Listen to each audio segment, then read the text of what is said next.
আয়োজন করা হয়েছে কালুখালী উপজেলা মাঝবাড়ি ইউনিয়ন 3, 4, 5 নং ওয়ার্ডের। সেই অনুষ্ঠানে উপস্থিত আছেন, প্রধান অতিথি হিসেবে উপস্থিত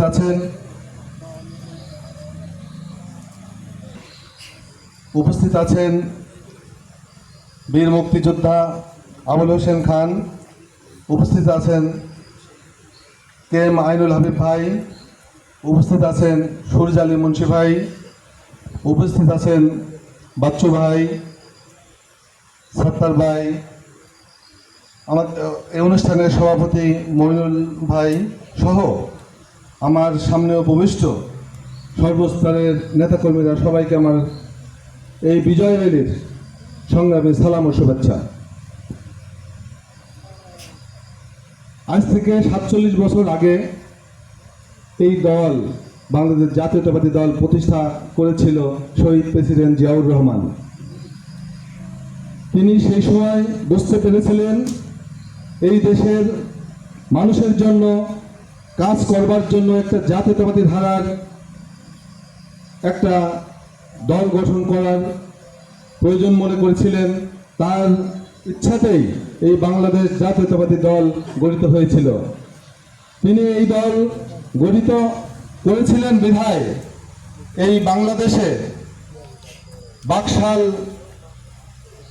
বাকশাল কায়েম করেছিল যে তৎকালীন শেখ মুজিবুর রহমান। সেই বাকশাল নস্যাৎ করে বহুদলীয় গণতন্ত্রের যে চর্চা তার হাত ধরেই হয়েছিল, আপনারা জানেন প্রিয় ভাইয়ের আমার। আমি সেই নেতার, আমাদের সেই প্রিয় নেতা, বাংলাদেশের ঘরে ঘরে যার স্বপ্ন নিয়ে যিনি কাজ করেছিলেন, সেই শহীদ প্রেসিডেন্ট জিয়াউর রহমানকে প্রাণ ভরে দোয়া করি আল্লাহ যেন পাঠাতে পারেন, সেই লক্ষ্যে কাজ করবেন।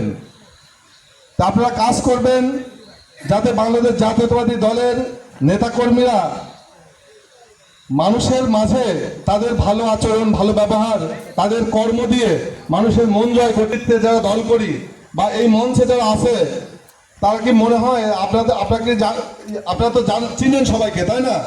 এদের মধ্যে কি কেউ এই ধরনের কার্যক্রমের সাথে জড়িত আছে? নাই।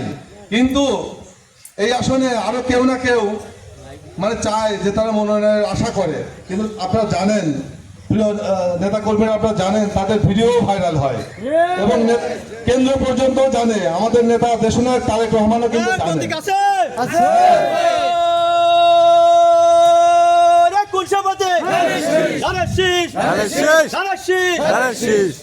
তো তারা কিভাবে আশা করে যে ধানের শীষের মনোনয়ন পাবে? আমাদের নেতা তারেক রহমান বলেছেন কিলিং ইমেজের মানুষকে, কিলিং ইমেজের নেতাকর্মীদের মনোনয়ন দেবে। আপনারাই যাচাই করবেন যে কিলিং ইমেজের নেতাকর্মীরা কাদের দলে আছে বা কারা আছে। আমি আশা করি এই মঞ্চে যারা উপবিষ্ট আছে তাদের হাতেই এই ধানের শীষের মনোনয়ন আসবে ইনশাল্লাহ। এই আশাবাদ ব্যক্ত করে আগামী দিনে ধানের শীষের প্রতীককে বিজয় করে জাতীয় সংসদে পাঠাবেন এই আশাবাদ করছি। ধন্যবাদ সবাইকে। বাংলাদেশ জিন্দাবাদ, শহীদ প্রেসিডেন্ট জিয়াউর রহমান জিন্দাবাদ, বেগম খালেদা জিয়া জিন্দাবাদ, তারুণ্যের প্রতীক তারেক রহমান জিন্দাবাদ। ধন্যবাদ।